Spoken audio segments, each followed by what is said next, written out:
Today I'm going to build a bike, and not just any bike. This bike, 1998 Cannondale CAAD3 Saeco Team. If you know, you know. Hello guys, welcome back to the Greasy chain. Now, why is this such an icon? Well, look at it. It's gorgeous. I wanted one so badly when I was a kid, but they were so expensive. And now I have one. I got a little bit carried away on eBay, and I got this one for about 300 euros. A fun story about this bike is that when I bought it, I kind of forgot to tell the wife. So I had my very good friend Doug smuggle this one from the UK. Doug, if you're watching this, thank you. Right, now I want to tell you about the vision I have for the build. And for me, this is the most exciting part of the project. This is where I get my imagination go loose a little bit. And yeah, you really come with, what is the bike going to look like? Now, there are basically two ways to do this. You go either full retro with period correct components. The other option is to go with a full modern look, and that involves a lot of black components. I'm very tempted to go that way, but I fear that it's going to make the bike kind of out of place. So I'm going to go for something in between. I am going to use modern components, but I'm going to use also retro looking things like this flash yellow saddle and this handlebar tape. And then I'm going to also add a little bit of jewelry to this bike to make it look a little bit more bling. It's going to be very subtle. It's things like, this seat post clamp, which is the original part, but looks a little bit clunky and crusty and black and boring. And also the headset on the bike is silver. I can't have a silver headset and a black seat post clamp. So I'm gonna replace it with this fancy looking one from Hope. And I think that's gonna look awesome. Right, let's get started. First thing I want to address cosmetically on the frame is this big scratch there. Luckily the paint is not flaking off, but I don't want any rain, any water or corrosion to get in there. So I'm going to cover it with a little piece of vinyl wrap. The red is not an exact match, but in this area it doesn't really matter because it will be partly hidden by the chain ring. So there you go. Just cover it. A nice cover up. We need to weigh the bike, see what kind of beast we have with us. Okay. I don't know if you can read that here. That's 2.23 kilos. The bike feels really heavy from the front. So I'm going to investigate the front fork here.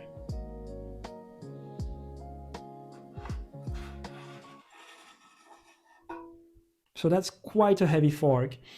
And the reason for that is that the stereo tube is made of steel. As you can see, this is a small magnet and it sticks to it. The rest of the fork here, I think, is a special alloy because it's not magnetic. And then there should be some bonding between carbon fiber and alloy. That's why this is painted black, you see. It's a little trick they had back then. So let's weigh this.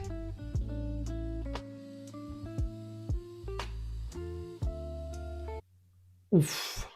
I'm reaching a dilemma now with this build because as much as I want to keep the spirit of the original bike and keep these forks on, this is very, very heavy. And I do want to extract as much performance out of this bike as I can. So I am making a controversial decision here, and I'm going to swap the forks for this. This is a full carbon fiber fork made by Columbus. And yeah, this is so much lighter. So it's going to be interesting to weigh it and compare that with the original fork. Let me know what you think of that in the comments. I'd be really interested to know what you think. Is this criminal to get rid of the original fork and replace it with an aftermarket one? Or do you think that, yeah, the performance gains are definitely worth it? So yeah, let's check the weight and see what we think.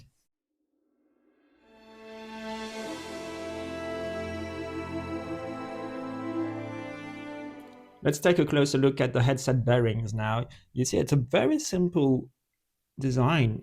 You've got these cage with needles inside. These are virtually indestructible. Now I'm going to grease them with this Shimano premium grease and put them on the bike.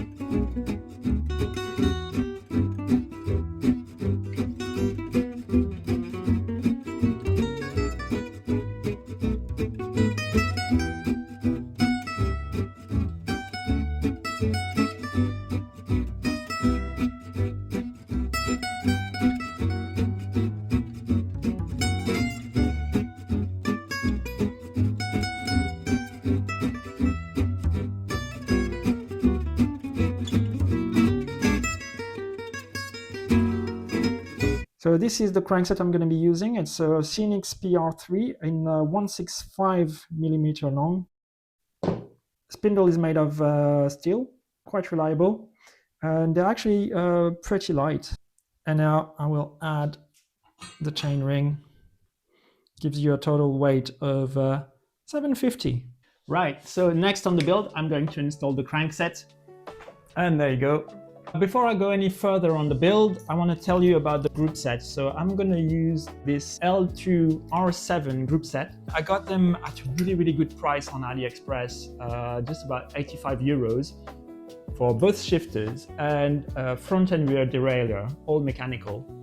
I really like the look of these. Also, they have a really nice grip here. I forgot to tell you about the handlebars. So I'm going for carbon fiber handlebars by Efkin, and that's a model and a brand that I've used before and I had no issues with it. But I can understand that some of you may be a little bit wary of using cheap carbon, Chinese carbon fiber. Personally, I have no issues with it because I'm quite a skinny guy. I only weigh about 65 kilos. So I don't think it's too risky for me, but I could understand that not everyone else feels that way. I'm also going to use this chain. It's just an old Shimano Tiagra chain. My little trick also is these Whipperman Connects quick release. They're really easy to set up and to take off. They don't require any tool and you can reuse them nearly forever. I was really close to being done and installing the gear cables, and yeah, I put a lot of tension in the cable and these little things popped out. They screw into these mounts and I assume these would be welded into the frame, but actually it's just a screw that goes through and through. So here's my problem. This is the assembly that holds the down tube shifter mounts. This is made of a really bad quality cast alloy. Someone's tampered with it already. It's been broken off and someone screwed that in a little bit further. As a result, this screw here is a little bit shorter and there's just not enough screw left to go in there. And on top of that, this has been cross-threaded. So that's why it keeps popping off. Luckily, I have a replacement. It was not easy to source, and luckily it was not too expensive.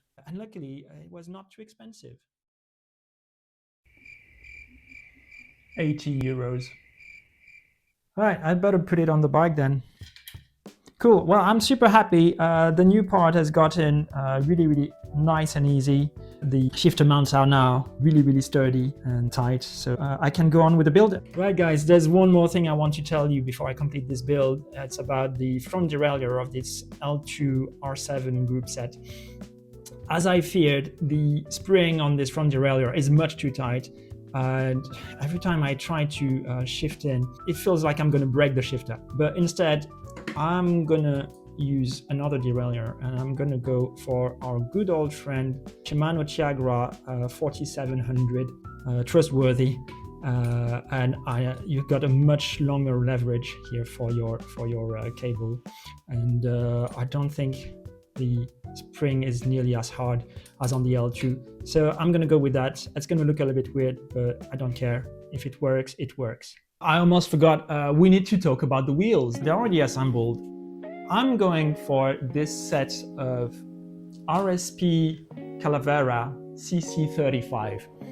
And for this build, I'm going with these tires. So you can see that we are period correct with the yellow stripes. I love the look of that. I think it's gonna look great on this bike. Oh, and so for the rear wheel, I already installed a cassette. It's very simple Shimano 105 10-speed cassette, 11/28 teeth.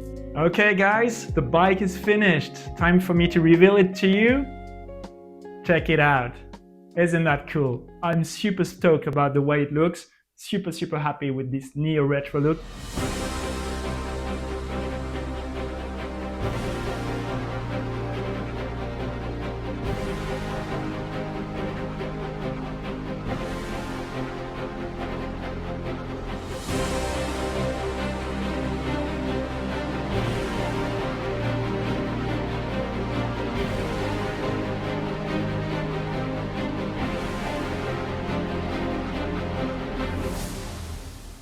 Right guys, one last thing for us to do is to put this bike on the scales.